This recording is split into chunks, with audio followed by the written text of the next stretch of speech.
Amén y gracias a Dios, hermana Marta León, muchas gracias por su oración inicial. Muy buena tarde para todos, bienvenidos a esta capacitación para intercesores. Hágame saber por favor si me está viendo bien y si me está escuchando bien para poder comenzar. Gracias. Está todo bien. Ok, muy bien. Es miércoles 4 de marzo y el tema que nos compete hoy es las condiciones básicas para que una oración sea contestada. El tema es extenso, no creo que lo alcancemos a ver todo hoy. Se nos puede ir a una segunda parte. Lo importante es ir entendiendo cada uno de estos puntos de una manera adecuada. Entonces, condiciones básicas para que una oración sea contestada. Como se puede dar cuenta, cuando hablamos de condiciones básicas para que una oración sea contestada, lo que estamos tratando de decir es que la oración es un arte, eso ya lo habíamos dicho nosotros en alguna clase anterior. La oración es un arte, todo arte demanda una técnica, toda técnica demanda un saber hacer o un conocimiento previo de esa técnica. Repito, la oración es un arte. El arte demanda o exige una técnica. La técnica exige a su vez tener un conocimiento previo, saber hacerlo, hallarle la forma, hallarle el mecanismo al asunto. Como el pintor que ha desarrollado su arte, es un excelente artista, pero cada pintor tiene una técnica propia y esa técnica propia él la consiguió, llegó a ella a través de lo que aprendió de manera teórica y de manera práctica. Algo de teoría tiene que tener. Y la teoría la lleva a la práctica y entre la teoría y la práctica, que son conocimientos, conocimiento teórico, conocimiento práctico, ese conocimiento teórico y ese conocimiento práctico lo llevan a la técnica y la técnica lo lleva al desarrollo del arte. ¿Estamos de acuerdo con lo que acabo de decir? Vuelvo y se lo repito. Es que la oración es un arte. Todo arte demanda una técnica y toda técnica demanda un conocimiento. El conocimiento debe ser tanto teórico como práctico. No puede ser solamente teórico y no puede ser solamente práctico, porque en la práctica sin conocimiento teórico pues no sabe realmente qué es lo que está haciendo, experimentalmente hablando, ¿no? Entonces esas tres cosas iniciando a manera de introducción. Obviamente hay condiciones básicas para que una oración sea contestada y usted y yo tenemos que saber, conocer, estudiar muy bien esas condiciones básicas para que una oración sea contestada. Un momento, estamos conectando todavía personas aquí a esta hora. Entonces, busque conmigo por favor el Salmo capítulo 91, versículo 15. Repito, es el Salmo capítulo 91, versículo 15.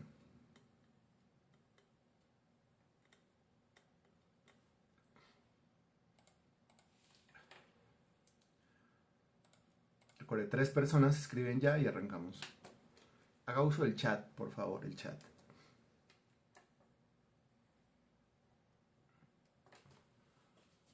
Recuerde, el chat y no el micrófono. ¿Por qué razón? ¿Usted se acuerda que al principio de estas clases todos usábamos el chat, todos usábamos la cámara y lo que se hacía era como saturar la señal, saturar la red? Entonces se nos caía la señal y desde que nosotros comenzamos a mantener inactivo el micrófono, mantener inactiva la cámara, pues ahí hemos logrado nosotros dictar estas clases sin mayor contratiempo. El Salmo 91:15 dice: me invocará y yo le responderé, con él estaré yo en la angustia, lo libraré y le glorificaré. La primera frase es genial porque dice: me invocará y yo le responderé. ¿Se acuerda que hace 8 días dijimos que uno tenía que estar seguro que Dios quiere contestarle a uno la oración? De eso hablamos hace 8 días, ¿cierto? Vimos varios versículos acerca de eso. Que Dios quiere que a Dios le gusta, a Dios le place y a Dios le complace contestar mi oración. Ya que mi oración no es sino la petición de que se haga la voluntad de Él aquí en la tierra. Es el meollo del asunto.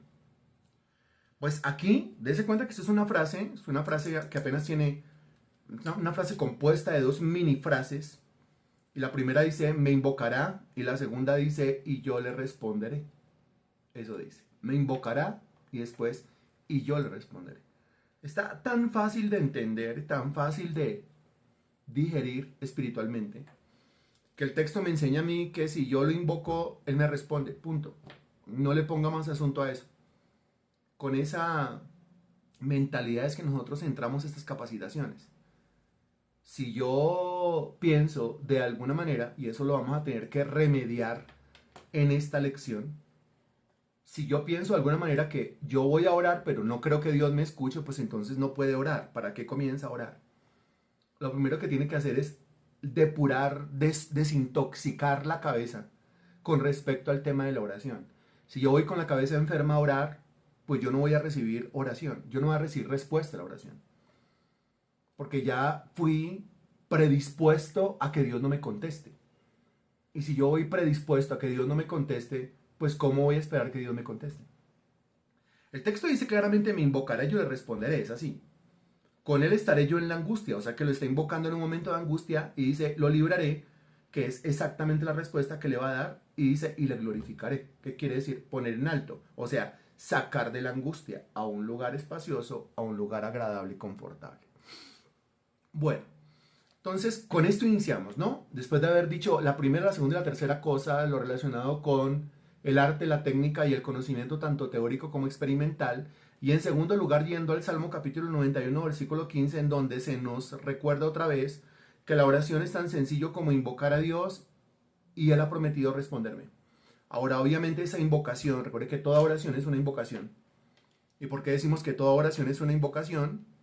Pues esto no lo deberíamos estar explicando acá porque eso sobreentiende, pero es que en la oración yo ¿qué hago? En la oración yo primero le digo, Espíritu Santo de Dios, ven por favor a ayudarme. ¿Qué estoy haciendo? Estoy invocando, estoy llamando al Espíritu de Dios.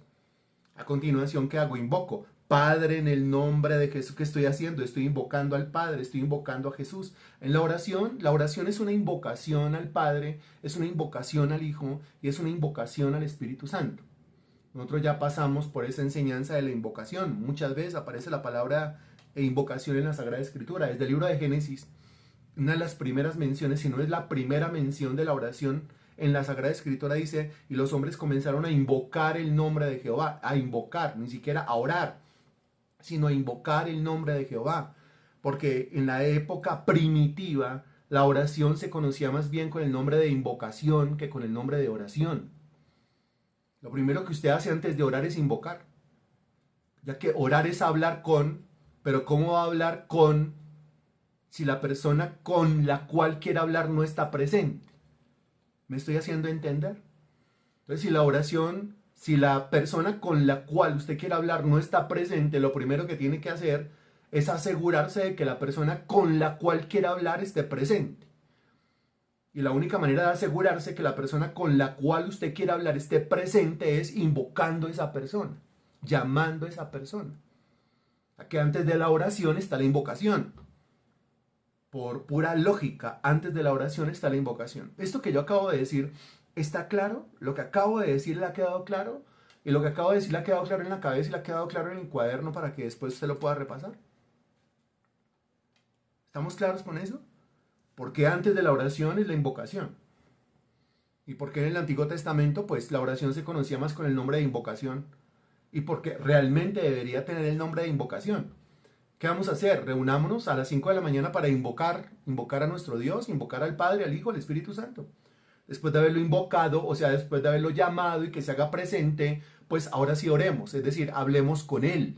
No puedo hablar con Él si Él no está, repito. La manera de asegurarme que Él esté, pues es llamándolo, o sea, invocándolo. Ok, muy bien.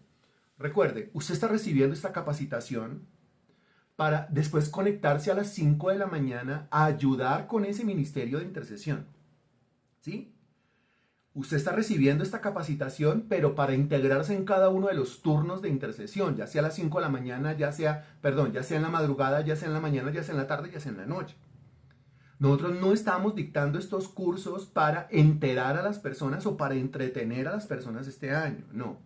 Tiene usted que revisar su motivación allá interna, porque si está recibiendo el curso, pero no está sirviendo en el área de la intercesión, entonces de nada le sirve recibir esta capacitación. Sí, usted se llena, pero los demás no nos vemos favorecidos.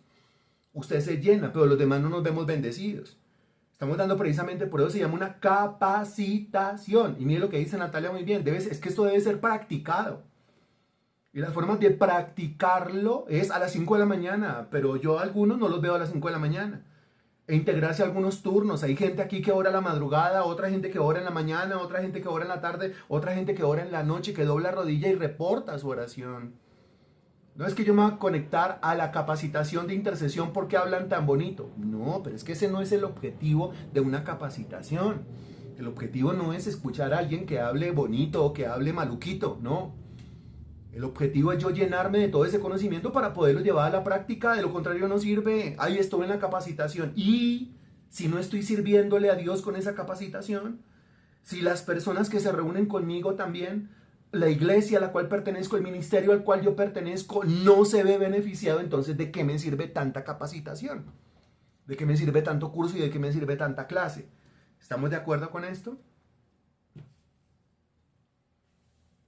Al preguntar estamos de acuerdo es como si le preguntaran amén, amén, amén. Ok, listo.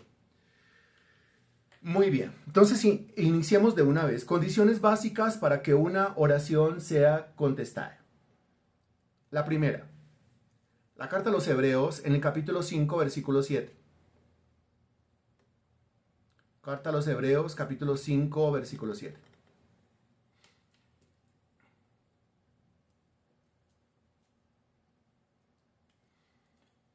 Una, dos, tres, ya, ok. Hebreos capítulo 5, versículo 7, mire lo que dicen. Y Cristo, en los días de su carne, ofreciendo ruegos y súplicas con gran clamor y lágrimas, al que le podía librar de la muerte, fue oído a causa de su temor reverente. Note la frase, a causa de su temor reverente. O la frase más completa que dice, fue oído a causa de su temor reverente. Y ya se convierte entonces en la primera condición básica para que una oración sea contestada. ¿Cómo se llama? Se llama temor reverente. El versículo completo dice, Cristo en los días de su carne, o sea, Cristo en los días en los que, o en el tiempo en el que anduvo en esta tierra, encarnado, o sea, dentro de un cuerpo humano. Dice que ofreciendo ruegos y súplicas, que son dos formas de la oración, que son dos formas de la invocación. Ahora mire la palabra que se utiliza acá, dice ofreciendo, ofrecer, ofrendar. Y todo ofrecimiento, toda ofrenda implica un sacrificio. Todo ofrecimiento, toda ofrenda implica un trabajo que hacer, una labor que hacer. Implica una incomodidad. Por eso la palabra ofreciendo. Estamos en la carta a los Hebreos. La carta a los Hebreos desarrolla el tema del sumo sacerdocio del Señor Jesucristo según el orden de Melquisedec. Recuerde. Si es el sumo sacerdocio del Señor Jesucristo, ¿a qué se dedica un sumo sacerdote? Y aquí a qué se dedican los sacerdotes del sumo sacerdote. Se dedican básicamente a ofrecer sacrificios. Entre otros sacrificios, el sacrificio o la ofrenda de los ruegos y las súplicas. A uno dice, no, yo no oro porque para mí me es muy difícil. A ver, es implícito que debe ser difícil. ¿Por qué es implícito que debe ser difícil? Porque a la oración se le aplica la palabra ofrecimiento, ofrenda, sacrificio, trabajo, labor, esfuerzo, disciplina, persistencia, perseverancia. El tema es que muchas veces nosotros queremos las cosas facilitas, pero se nos olvida que somos sacerdotes del sumo sacerdote según el orden de Melquisedec. Nosotros pertenecemos a un sumo sacerdocio. Y nuestra labor, nuestro trabajo no es si queremos, es nuestra responsabilidad, realmente es nuestra obligación servir bajo el rol de ese sumo sacerdote según ese orden. Y vivimos nosotros para ofrecer sacrificios, como nuestro Señor vivió para ofrecer sacrificio. Es más, si alguno tiene duda con respecto a esto, no es sino que lea el versículo anterior. Y el versículo anterior dice, como también dice en otro lugar, tú eres sacerdote para siempre según el orden de Melquisedec. Y pasa de nombrar el sacerdocio según el orden de Melquisedec al versículo 7, en donde habla de un ofrecimiento. Y dice que una de las cosas que el Señor más ofrecía, una de las cosas que el Señor más ofrendaba, una de las cosas que el Señor más sacrificaba en la presencia de Dios eran los ruegos y las súplicas.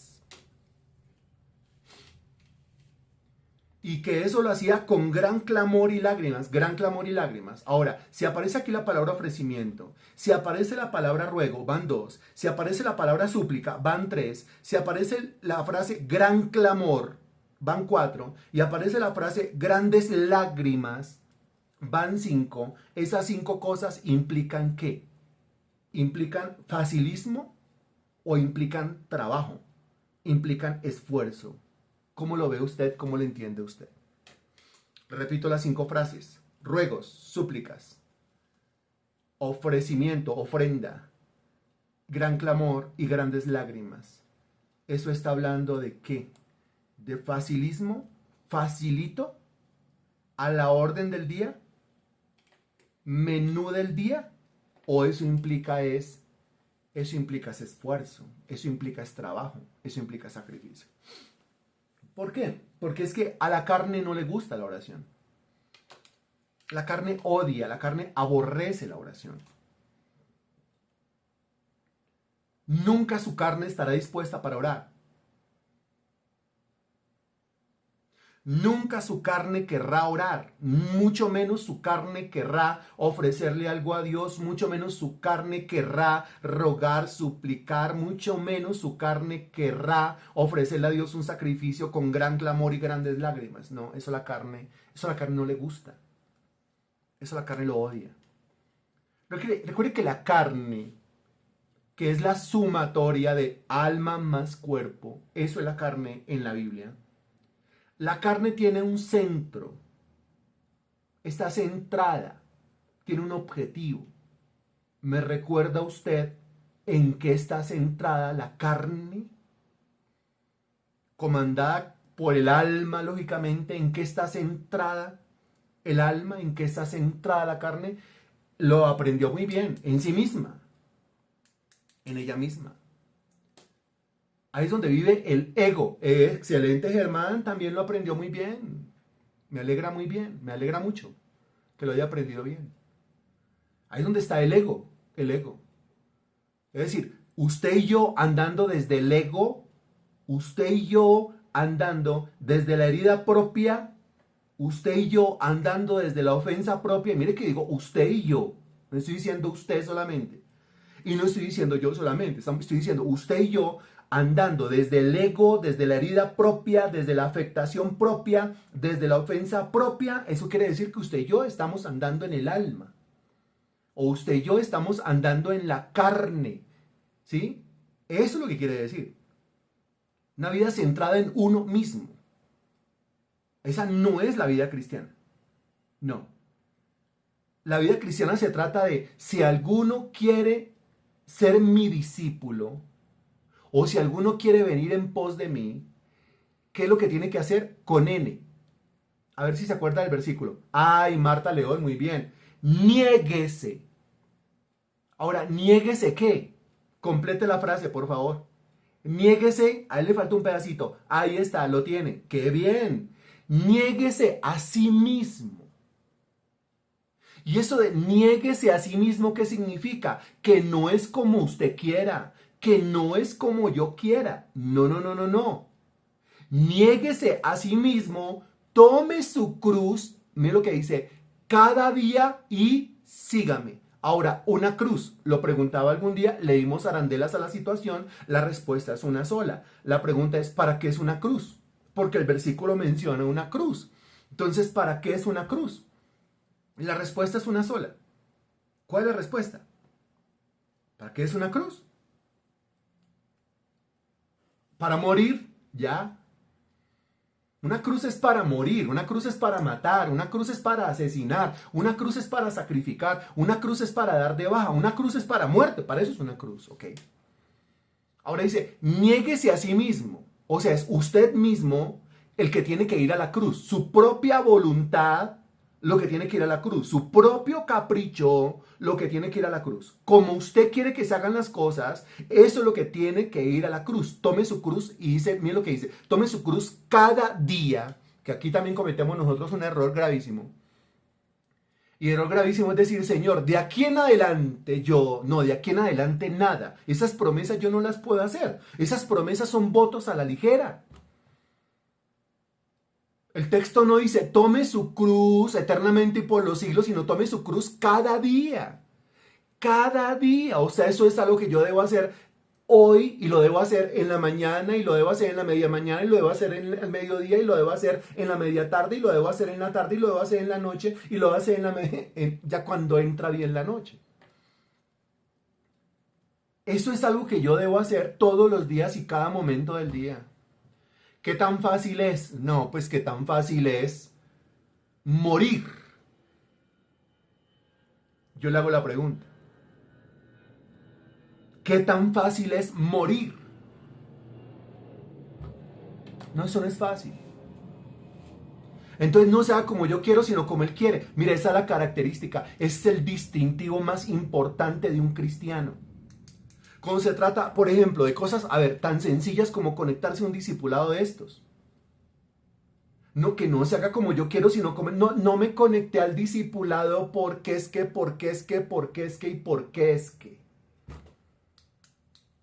Mi respuesta, lo que usted tiene que hacer es negarse a sí mismo, tomar su cruz cada día y seguir a Dios, si no, ¿cuándo usted va a crecer? Es que yo no me conecté a la oración porque es que. Y yo sé que a veces hay razones de fuerza mayor. Si a usted le toca salir a una diligencia a las 4 de la mañana y usted está por allá en unas vueltas, ¿cómo se conecta a las 5? Eso es una cosa, claro que sí. Pero si a las 5 usted tenía la disponibilidad para hacerlo y no lo hizo porque se enredó en otras cosas, las cosas de este mundo, entonces eso sí ya es cosa de morir a sí mismo.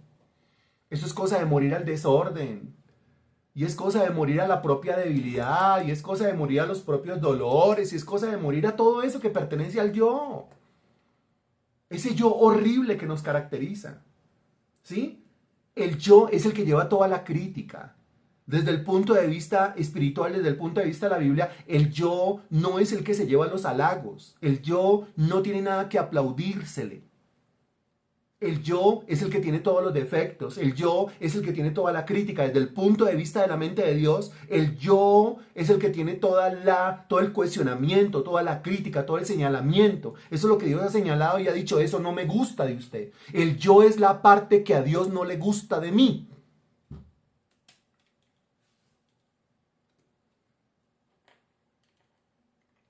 ¿Estoy hablando claro?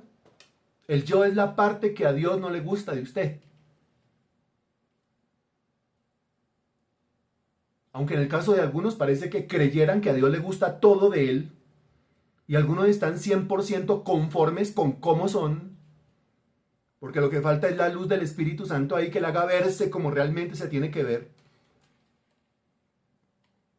La realidad es que en nuestra vida hay partes que a Dios no para nada le gustan. Y es esa parte relacionada con el yo. Esa parte relacionada con el mí mismo, esa parte relacionada con el ego, esa parte relacionada con la carne, esa parte relacionada con mi capricho y con mi aferramiento a que todo se tiene que hacer como yo diga. Ok. Si alguno quiere venir en pos de mí, niéguese a sí mismo, tome su cruz cada día y sígame. Ahora sí, sígame. No es solamente decir siga a Jesucristo, no. Es seguirle, pero con el yo muerto, con el yo crucificado. Y hay que crucificarlo todos los días y a cada hora. ¿Por qué? Porque si no sigo a Jesucristo con el yo crucificado, ya que el cristianismo es una vida de sacrificio, o sea, no la tenemos fácil. Analice esto. ¿Me está siguiendo? ¿Está pendiente de lo que estoy diciendo? Dígame que sí. ¿Sí? ¿Por qué seguir a Jesús, pero después de morir a mí mismo?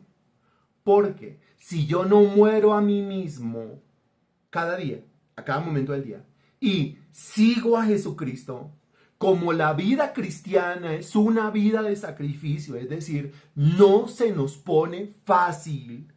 En el momento en que vengan las dificultades, los problemas, las situaciones difíciles, yo con el yo no crucificado, con el ego no crucificado, con la carne a flor de piel, dígame, ¿yo qué voy a hacer con el tránsito de ese camino? ¿Qué voy a hacer en el desarrollo de esa vida cristiana? Pues me voy a derrumbar, exacto. No aguantaré cada circunstancia que se presente, muy bien. Pues hoy, y se repite la señora María Sánchez, pues me voy a derrumbar. Es que así es. Es que así es. Mire, para aguantar le toca sin yo. Para aguantar le toca sin ego. ¿Sí? Para aguantar le toca sin necedad. Para aguantar le toca sin capricho. Para aguantar le toca haber renunciado a la idea de que tiene que ser como usted quiere.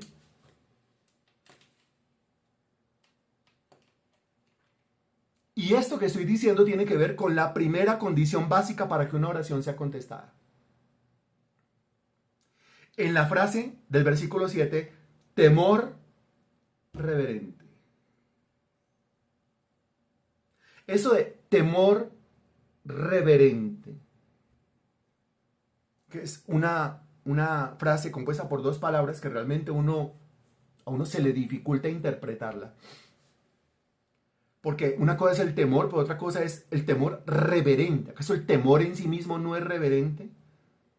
Pero la palabra reverente agarra el temor y lo lleva a su máxima expresión de temor.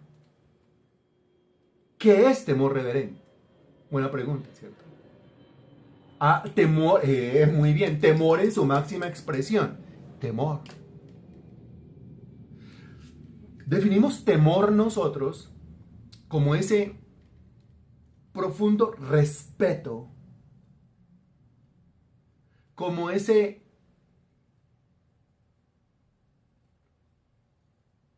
profundo o respetuoso trato que le debo dar a una persona que soy consciente y estoy seguro se merece el 100%, sino el 200% de mi decencia, de mi respeto, de mi buen trato, de mis buenos modales, de mis buenas palabras. Mire todo lo que implica el temor. ¿Sí? Y estamos tratando de llevarlo a su máxima expresión, es decir, ligándolo a la palabra reverente. Porque implica modales, porque implica decencia, porque implica el uso de las palabras correctas, porque implica el uso de los gestos correctos, porque implica el uso de un cumplimiento, porque implica el uso de una puntualidad. Analizo yo mi vida al respecto aquí. Y yo digo, en el cumplimiento de todas estas actividades que el Señor me propone para yo crecer espiritualmente, y vuelvo al asunto, por ejemplo, congregarme a un discipulado de estos, y yo sé, yo estoy exceptuando las razones de fuerza mayor. Ojo, estoy exceptuando las razones de fuerza mayor, siempre lo hago. Pero si no son razones de fuerza mayor, haga de cuenta que sencillamente es que usted se enredó porque se desordenó, porque se desorganizó, porque se le olvidó. La pregunta es, ¿dónde está el temor reverente? Cuando hablamos del temor o el profundo respeto que uno le tiene a una persona, yo tengo una cita con esa persona, miremoslo desde ese punto de vista, y yo le tengo un profundo respeto a esa persona, pero profundo respeto a esa persona, y yo tengo una cita con esa persona, y esa persona me ha puesto a mí una cita y yo acordé con esa persona que yo estaba ese día a esa hora, ¿de qué manera yo demuestro mi temor reverente? ¿De qué manera yo demuestro mi profundo respeto? Pues cumpliendo. Si yo llegué a la hora, ya llegué tarde, le enseñan a uno. Tiene que llegar uno antes, pero por supuesto. Ahora, si yo ya estoy con la persona, sigamos hablando de temor reverente, sigamos hablando nosotros de profundo respeto, las dos frases así intercambiándolas para que entendamos que temor reverente es como un profundo respeto o el respeto en su máxima expresión. Ya cumplí la cita, pues de nada sirve que yo le haya cumplido a usted la cita si cuando comenzamos a hablar yo estoy pegado al Facebook o estoy pegado al WhatsApp y yo le digo, hábleme, que le estoy poniendo atención. No, porque entonces, ¿para qué me cumplió la cita? Me cumplió la cita para no ponerme cuidado. ¿Sí se da cuenta que todo esto tiene que ver con el profundo respeto? ¿Con el temor reverente? Ahora, ¿de qué manera usted manifiesta o de qué manera usted expresa ese profundo respeto en forma de palabras? Usted se va a encontrar media hora con esa persona a la cual usted le tiene profundo respeto. ¿Cómo serán sus palabras? ¿Cómo serán sus frases? ¿Cómo será poner esas ideas en forma de palabras? ¿Cómo será darle sonido a esas ideas? ¿Cómo lo haría? Analícelo, por favor. No lo piense tan rápido. Más bien digiéralo, mentalmente hablando. Porque con todo eso tiene que ver el tema del temor reverente. Con todo eso tiene que ver el tema del profundo respeto. Por eso dice el texto, Cristo en los días de su carne, ofreciendo ruegos y súplicas con gran clamor y lágrimas. Y mira lo que dice, al que le podía librar de la muerte. O sea que la situación no era una situación fácil. La situación era la situación más difícil por la cual nuestro Señor Jesucristo tendría que pasar. ¿Qué tiende a pasar con el alma de uno en medio de esas situaciones tan difíciles? El alma de uno se enloquece. El alma de uno se desencasilla.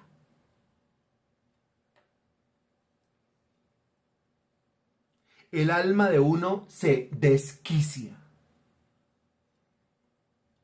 Y parece que por desquiciarse el alma, por enloquecerse el alma, por desencasillarse el alma, entonces uno pierde el temor reverente, entonces uno pierde el profundo respeto y usted encuentra algunos cristianos que agarran la oración en medio de la desesperación como un medio para quejarse, para renegarle a Dios, para pelear con Dios, para exigirle a Dios, para cuestionar a Dios, para ser insolentes delante de Dios. Y otra forma de insolencia, y otra forma de pelea, y otra forma de rebelión es, estoy pasando por una situación terrible y no oro. Dejé de orar. ¿El dejar de orar acaso no es rebeldía también? ¿El dejar de orar acaso no es demostrarle a Dios que yo estoy bravo, que yo estoy enojado, que me parece injusto, que no es lo que yo me merezco? Y dése cuenta que todo eso que estoy diciendo tiene que ver con el yo, todo eso que estoy diciendo tiene que ver con el ego. Estoy tan ofendido como cuando el uno se ofende con el otro y ya no quiere hablar con el otro, no le quiere dirigir palabra al otro. Ahora entre nosotros pasa, cuando actuamos desde el ego, cuando actuamos desde el yo. Pero que pase con Dios, que yo no le quiera dirigir palabra a Dios porque estoy ofendido con Dios, que yo no quiera orar, yo no le quiera hablar a Dios porque creo que es injusto lo que Dios está haciendo con mi vida, porque creo que es injusto lo que Dios está permitiendo en mi vida. Esa sería una María, ¿no? En el contexto bíblico, Marta y María. María, cuando vienen los problemas difíciles, María en su yo, en su ego, María no ora. Mientras que Marta, cuando vienen los momentos difíciles, en su yo o en su ego, ella va a orar, pero para pelearle a Dios. para hablarle feo a Dios, para exigirle a Dios. A Dios no se le exige, mi estimado hermano en Cristo. A Dios no se le pelea, mi estimado hermano en Cristo. A Dios no se le cuestiona, mi estimado hermano en Cristo. Ni porque su situación sea la peor. Aquí tenemos el caso del inocente de los inocentes. El caso de nuestro Señor Jesucristo, el cual fue tentado en todo pero sin pecado. Dice la Sagrada Escritura que le estaba clamando a Dios, que era el único que lo podía librar de la muerte. O sea, estamos hablando de el escenario del huerto de Getsemaní. Está pasando por la peor de las situaciones y no permite que su alma se enloquece. No permite que su alma se desencasille. No permite que su alma se salga de sí. ¿Por qué? Porque aplicaba lo que le pedía a sus discípulos. ¿Qué era lo que aplicaba? Si alguno quiere venir en pos de mí, niéguese a sí mismo, tome su cruz cada día y sígame.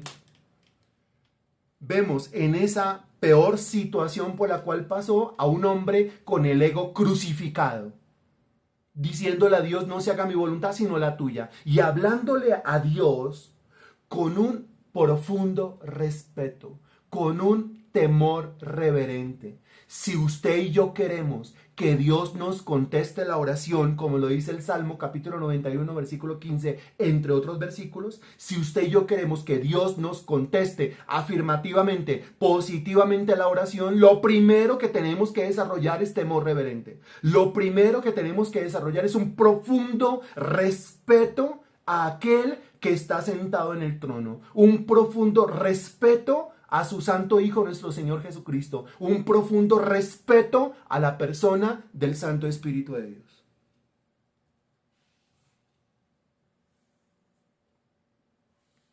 Eso de temor reverente significa profundo respeto. Respeto en su máxima expresión.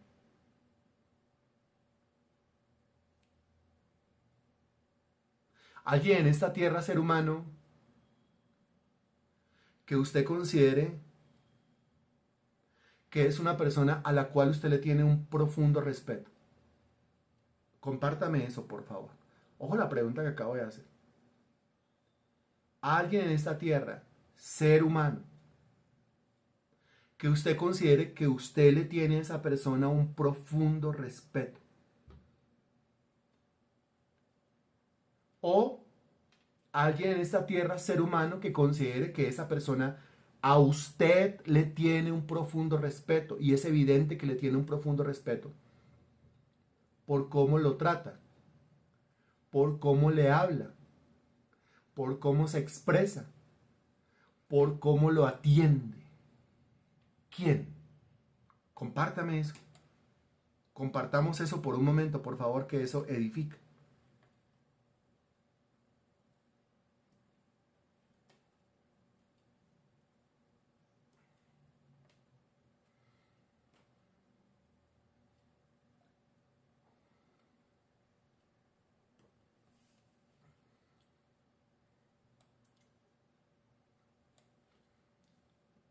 ¿Quién? O está escribiendo mucho o lo está pensando mucho. Yo sé que no estamos en una era muy caracterizada por el respeto que digamos. Ok, es lo que dice Gloria. Mi profundo respeto lo tenía con mi papá. Ok. Entonces, ¿cómo le hablabas a tu papá? Cuando tenías una cita con tu papá, dígame, ¿para ti qué significaba esa cita? Una llamada por teléfono con tu papá, ¿cómo se desarrollaba? Un encuentro con tu papá, ¿cómo se daba? Los ratos con tu papá, ¿qué tan especiales eran? Profundo respeto. ¿Ah? ¿Alguien más nos quiere compartir?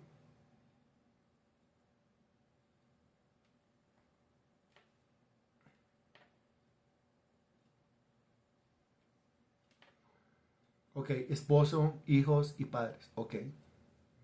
Profundo respeto hacia el cónyuge, profundo respeto a los hijos, profundo respeto a los padres. Muy bien. Sí, entonces, eso que usted puede entender ahí en la relación entre seres humanos, pero aquí, como dice temor, reverente. Hay que llevar ese respeto que usted entiende, que usted conoce, pero a su máxima expresión en el trato con Dios. A su máxima expresión en el trato con Dios.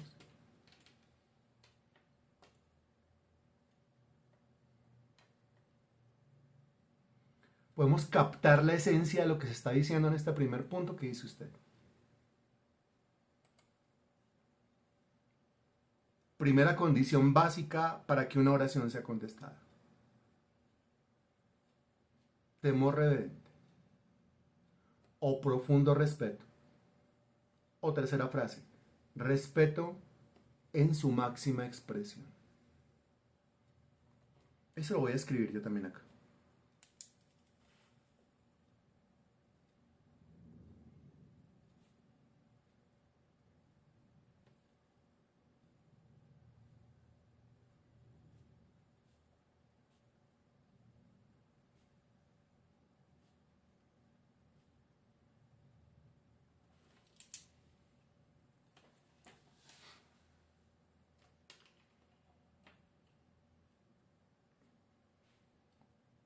Ok.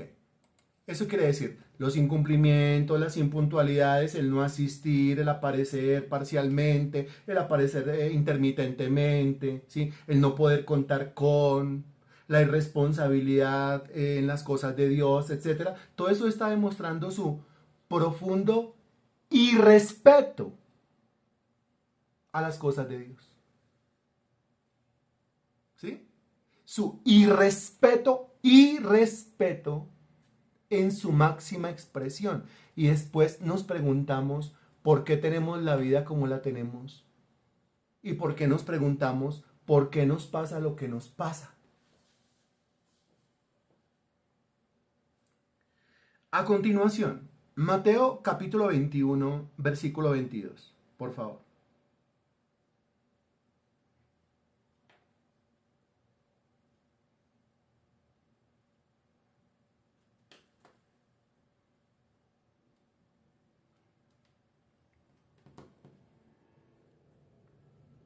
Ok. Mateo 21, 22 dice, y todo lo que pidieres en oración, creyendo, lo recibiréis. ¿Se acuerdan del versículo anterior, Hebreos 5:7? Fue oído, o sea, Dios le respondió, a causa de, o sea, una de las causas de por qué Dios contesta, su temor reverente. Aquí encontramos lo mismo, encontramos una causa de la respuesta a la oración, pero ya no es la misma causa, ya no es el temor reverente, ya no es el profundo respeto. Aquí encontramos otra. Y esa otra causa o esa otra condición básica para que una oración sea contestada es ¿cuál? Encuéntrenla en la frase, por favor. Creer.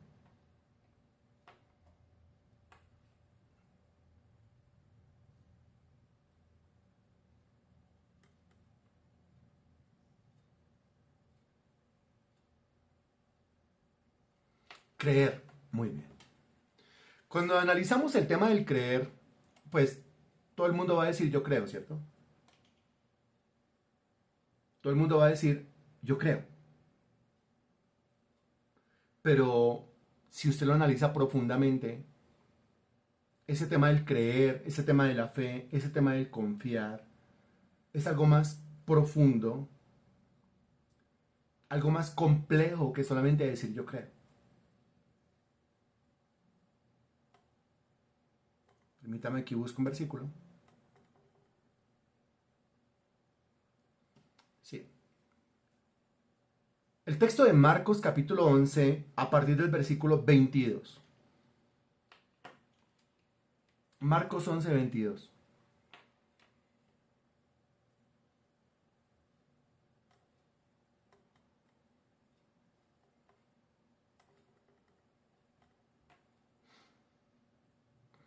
Listo. El versículo 24 dice, por tanto os digo que todo lo que pidiereis orando, creed que lo recibiréis y os vendrá. sea, es lo mismo de Mateo 21-22, pero ahora en Marcos. Que cuando usted ore, usted crea que Dios le va a dar lo que está pidiendo y Dios se lo dará. Eso en la Reina Valera 1960. Sin embargo, si usted examina otras traducciones, siempre nos gusta examinar más traducciones, porque las traducciones nos ayudan a interpretar correctamente el texto. Mientras que la Reina Valera dice, por tanto os digo que todo lo que pidiereis orando, creed que lo recibiréis, eso es futuro, os vendrá futuro. La Biblia de las Américas dice, por eso les digo que todas las cosas por las que oren y pidan, crean que ya las han recibido. Eso es presente y pasado. Ya las han recibido. Y después dice, y les serán concedidas. Eso es futuro. ¿Por qué hace eso la Biblia de las Américas? Si paso a la Reina Valera actualizada, dice, por esta razón les digo que todo por lo cual oran y piden, crean que lo han recibido, otra vez, ya lo tengo, entonces, y les será hecho. O sea, no lo tengo todavía. Lo tengo, pero no lo tengo. Qué cosa tan tenaz esto, ¿no? En la Nueva Traducción Viviente dice, les digo, ustedes pueden orar por cualquier cosa. Y si creen que la han recibido, o sea, ya la tengo, será suya, o sea, no la tengo. La Reina Valera contemporánea dice, por tanto, les digo, todo lo que pidan en oración, crean que lo recibirán, esa ya lo manda futuro, y se les concederá. O sea, la Reina Valera contemporánea se parece mucho a la Reina Valera versión 60. La nueva versión internacional dice, por eso les digo, crean que ya han recibido todo lo que están pidiendo en oración, ya lo recibí, y lo obtendrán, o sea, todavía no lo tengo. La Reina Valera del 77, que es la famosa Reina Valera revisada, la RVR, dice, por eso os digo que todo cuanto rogáis y pedís, creed que lo estáis recibiendo, que lo estoy recibiendo. O sea, que en el momento de pedirlo me lo están dando. Y después dice, y lo tendréis. Y, Dios mío. La traducción en lenguaje actual dice, esa no dice. En la traducción del lenguaje actual, en el versículo 24, no aparece nada. ¿Por qué? Porque lo que hace es complementar el versículo 22 y el versículo 23, como lo vamos a ver ahorita cuando leamos. El versículo 22 comienza diciendo, respondiendo Jesús les dijo, tened fe en Dios. Y a continuación pasa a hablar de un monte, pasa a hablar de la autoridad frente a un monte, las declaraciones verbales frente a un monte y la oración. Porque dice el versículo 23, porque es cierto os digo que cualquiera que dijera este monte, quítate y échate en el mar, y no dudare en su corazón, sino creyere que será hecho lo que dice, lo que diga, le será hecho. De donde sale la frase, que es muy cierta, lo que diga le será hecho. Pues hay que cuidar muy bien la boca. Y eso no lo estamos nosotros afirmando desde el fanatismo, porque tenemos una guerra abierta contra el fanatismo, usted lo sabe, sino desde la revelación bíblica. Es que ahí dice, lo que diga le será hecho. Entonces, si lo que diga le será hecho, pues deje de decir eso, porque no ve que eso mismo le será hecho, eso mismo es lo que pasará, eso mismo es lo que ocurrirá. Que cuando usted lo dice, pues usted lo está marcando desde su boca, lo está marcando desde su confesión, desde su declaración, lo está marcando hasta proféticamente. Lo que diga le será hecho. Sí, ve, yo sí decía que me iba a enfermar de esto. Ay, hombre. Mire, a algunos la fe les funciona así. O sea, a algunos la fe les funciona al revés. A algunos la fe les funciona al contrario. Ellos son capaces de crear realidades nefastas en su propia vida a través de lo que dicen, a través de lo que confiesan. Ellos crean soledades, ellos crean enfermedades, Ellos crean desempleo, ellos crean ruina, miseria, pobreza, escasez, deuda, síntomas y más síntomas y más síntomas y más dolores y más dolores y más dolores con lo que dicen con su boca. O sea, realmente la vida y la muerte están en poder de la lengua. Y el que la ame comerá de sus frutos, dice el proverbio. Eso es una realidad y es una realidad tangible. Lo que yo tengo que aprender es a poner lo correcto en mi boca y que eso sea lo que yo confiese. ¿Qué es lo correcto que debe estar en mi boca? Pues la palabra de Dios. Porque el principio sigue, lo que diga le será hecho. Esa última frase en la Nueva Biblia de las Américas dice, si no crea que lo que dice va a suceder, le será concedido. Note, crea que lo que dice le va a suceder. El asunto es que cuando una persona declara enfermedad está totalmente convencida de que se va a enfermar. Está totalmente convencida de que se va a quedar sin trabajo y sin plata. Está totalmente convencida de que va a llegar el día y no va a tener con qué pagar. Está totalmente convencida de que lo van a dejar o la van a dejar y la van a abandonar y va a pasar soledades. Está totalmente convencido. Le queda tan fácil convencerse y hablar desde ese convencimiento cosas tristes, negativas, nefastas, destructivas. Pero cuando tiene que usar ese mismo convencimiento para hablar de cosas constructivas, edificantes, cosas que traen progreso, prosperidad, etcétera, ahí sí no lo pueden hacer. Entonces dicen, no, es que no creo que funcione. Claro que funciona. Así como le funciona para lo malo, como no le va a funcionar para lo bueno. El Señor Jesucristo nos mostró esas dos realidades en su vida y en su ministerio. El Señor Jesucristo algún día le habló a la higuera. ¿Se acuerda que le habló a la higuera? Le dijo, nunca jamás alguien coma fruto de ti. Lo que se conoce como la maldición de la higuera. Que ni siquiera le dijo a la higuera, te maldigo. Sino que le dijo, nunca jamás coma fruto de ti. Alguien, o sea, nadie coma fruto de ti. Habló negativamente de la higuera. ¿Y qué pasó con la higuera? La higuera se secó. Funciona para eso. Pero también el Señor algún día dice que tomó 5 panes y 2 peces, los puso en sus manos, levantó sus manos al cielo, su mirada al cielo y dice que los bendijo. O sea, habló bien de 5 panes y 2 peces. ¿Y qué pasó? Se multiplicaron los 5 panes y 2 peces. O sea que funciona para una cosa y funciona para la otra. Funciona para los dos aspectos. Funciona en los dos ámbitos. Funciona en los dos niveles. ¿Me estoy haciendo entender? Y el Señor Jesucristo nos mostró en carne propia cómo funciona eso en dos niveles. Cómo funciona eso para una cosa y cómo funciona eso para la otra cosa. Ahora, yo debería estar, ¿sí?, haciendo secar toda la ruina, toda la miseria, toda la deuda, toda la escasez. Yo no debería estar atrayendo esas cosas. Yo debería estar con mi boca sacándolas corriendo, no atrayéndolas. Sí, yo sabía que a estas alturas de mi vida iba a terminar viejo o vieja, solo, sola, sin trabajo, sin plata, enfermo, decrépito, flojo, ojeroso, cansado y sin ilusiones. Yo lo sabía que eso iba a ser así.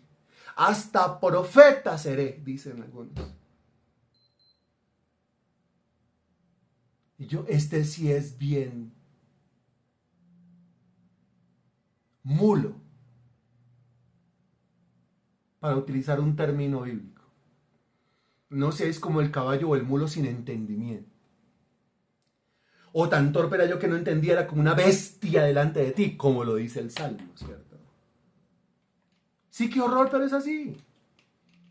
En lugar de decir, yo sabía que a esta edad, muy jovencito yo, ¿sí?, iba a estar con una muy buena mujer, con un muy buen hogar, con unos hijos andando los caminos de Dios, con muy buen trabajo, con muy buena entrada económica, con un perfecto estado de salud, en mi peso óptimo, con una espiritualidad consagrada, con un ministerio efectivo, etcétera, etcétera, etcétera, etcétera, etcétera, etcétera. Ok, ese asunto de la fe, ¿no?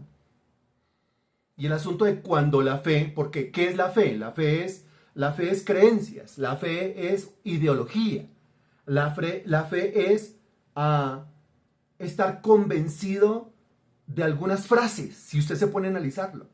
Usted en su interior está convencido de algunas cosas. ¿Y esas cosas qué son? Ideas. Y aquí, en forma práctica, ¿qué es lo que hace la fe? La fe, que ya engendró esas ideas dentro suyo. Ahora, ojo, porque la incredulidad hace lo mismo. La incredulidad engendra ideas dentro suyo. La fe engendra ideas dentro suyo. Y a mí algunas veces me gusta llamar llamar la incredulidad fe para lo malo. Porque realmente es fe para lo malo. Realmente no es fe para lo bueno, pero es fe negativa. Es la misma fe que usan los brujos, los hechiceros, los santeros. Es la misma fe que utilizan los ocultistas para invocar demonios y para hacerle daño a las personas. ¿Y cómo les funciona? ¿Cómo son de eficaces? Y como se habla de un hijo de Dios, entonces el hijo de Dios dice que se siente desprovisto de fe, pero para lo bueno, porque póngalo a hablar lo malo y se va a dar cuenta lo efectivos que son. Entonces estaba yo en que la incredulidad engendra ideas dentro suyo, la fe engendra ideas dentro suyo. Ahora, ¿qué es lo que hay que hacer? La intención de la incredulidad es que las ideas se conviertan en palabras. La intención de la fe es que las ideas que están dentro suyo se conviertan en palabras, que usted las suelte, porque esas palabras sueltan realidad, crean realidad.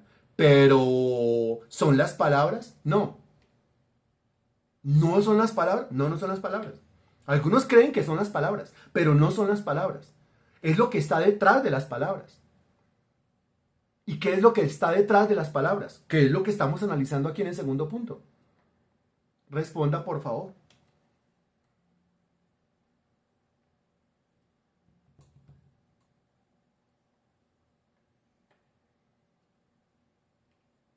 Y vuelvo y repito, no son las palabras, no son las palabras, es lo que está detrás de las palabras. Ahí es donde radica el poder. Lo que está detrás de las palabras, ok, es lo que creo. Excelente, es el creer. Es el creer.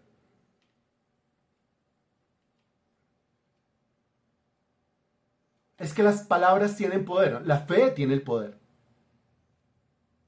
Pero la fe se expresa a través de palabras. Y el versículo 24, entonces, después de decir, mire, si una persona desarrolla fe para lo correcto, si una persona desarrolla fe para lo que tiene que desarrollar fe, entonces puede ponerse en pie delante de un monte, puede decirle, quítate y échate en el mar, sin dudar en el corazón, sino creyendo que será hecho lo que dice y lo que diga le será hecho. Y en el versículo 24 lo liga con el tema de la oración porque dice, por tanto os digo que todo lo que pidiereis orando, creed que lo recibiréis y os vendrá. Ahora, mire, la Reina Valera lo plantea desde el punto de vista de que usted está convencido de que usted lo va a pedir, ¿sí? Usted lo va a pedir y Dios se lo va a dar. En algún momento Dios se lo va a dar. Eso está bueno, ¿cierto? Bien.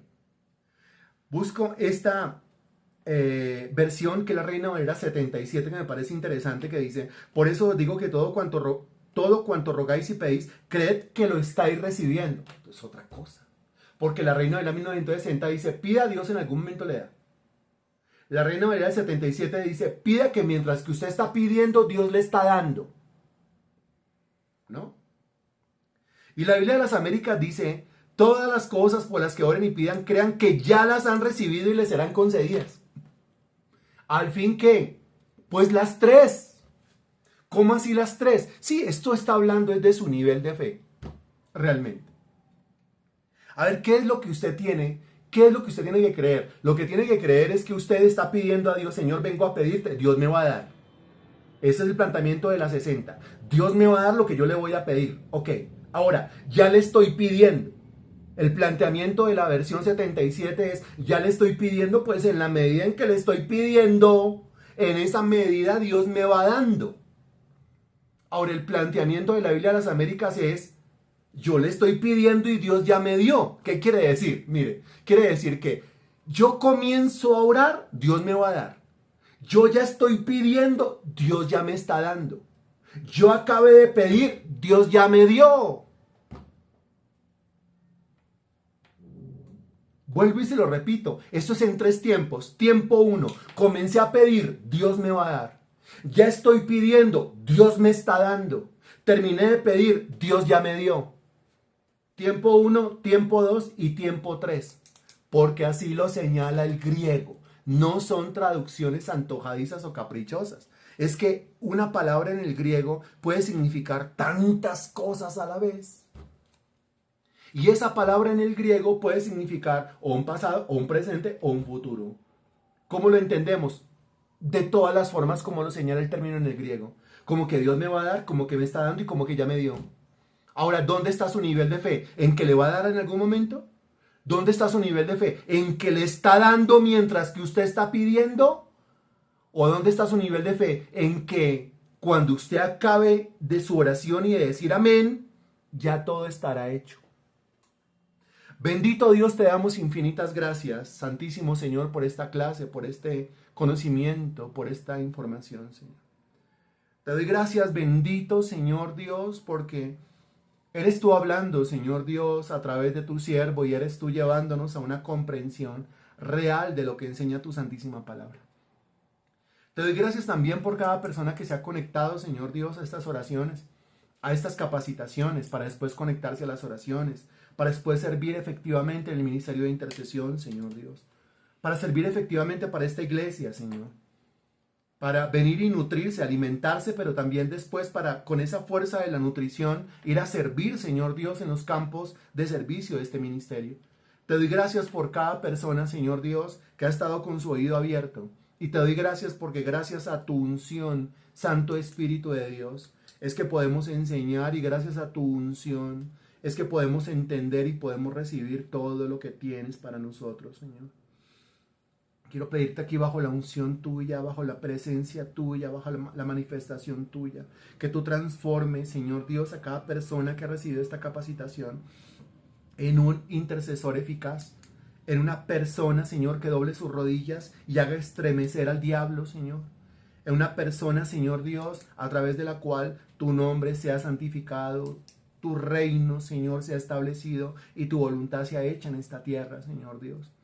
Te ruego, bendito Señor, por cada una de las peticiones que tiene cada uno de los intercesores, para que tú le des respuesta, para que cada uno de ellos desarrolle en su propia vida ese temor reverente, ese profundo respeto, ese respeto en su máxima expresión. Te pido, Señor Dios, desarrolla en la vida de cada intercesor una fe completa, una fe total, una fe plena, una fe perfecta. Una fe que crea que tú le darás, que tú le estás dando y que tú ya le diste, bendito Señor. Una fe que no duda, una fe que no titubea.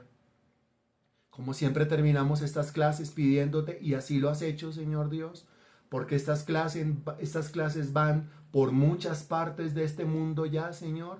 Te pedimos, no permitas que esta clase se represe en un canal de YouTube. No permitas que esta clase se represe en las notas de un cuaderno. Te pido, bendito Dios, que tu palabra corra y tu palabra sea glorificada, Señor Dios. Que llegue a más y más y más y más personas. Que los links de estas clases sean compartidos y que estas clases vengan a edificar, vengan, Señor Dios, a liberar, a desatar llamados, a desatar ministerios, a desatar dones, a desatar cumplimientos, a desatar respuestas. Te lo pedimos en esta noche, en el nombre del Señor Jesucristo. Amén y gracias a Dios.